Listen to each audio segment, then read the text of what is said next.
I get a lot of people interested in AEO, GEO, which is the process of getting cited, getting your business, your brand cited on the LLMs like ChatGPT, Perplexity, Gemini, Grok, etc. And while I know that I love doing that work and getting people found, people get a little too ahead of themselves sometimes about it, and they forget about traditional SEO, which is still important.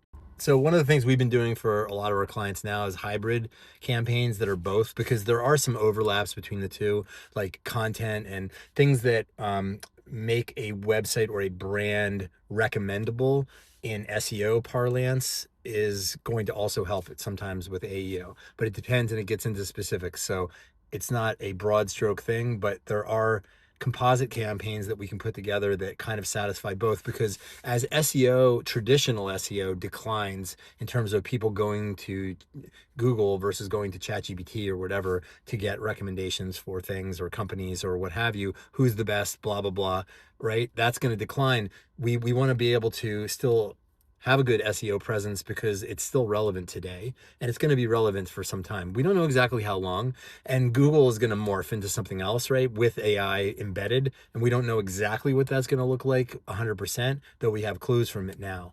Anyhow, all of that to say, do not ignore SEO unless there's an exception. If you're in a highly competitive space for SEO that you're like, is just starting from zero and it's very like nationally competitive, that's a lot of people are competing for it. I don't know whether it's going to be worthwhile for you to do a traditional SEO campaign and just focus on that. I think I personally would go more after AEO, GEO, just because you're probably going to get better long-term results. And the time it's going to take you to get like ranking competitively in standard Google rankings is probably going to be about the time that that completely changes anyway. So that's kind of a tough call. So that's the only exception I would probably make. Other than that, try to focus on campaigns that focus on both elements, because both of them are going to be here for a while and both of them are going to bring you traffic.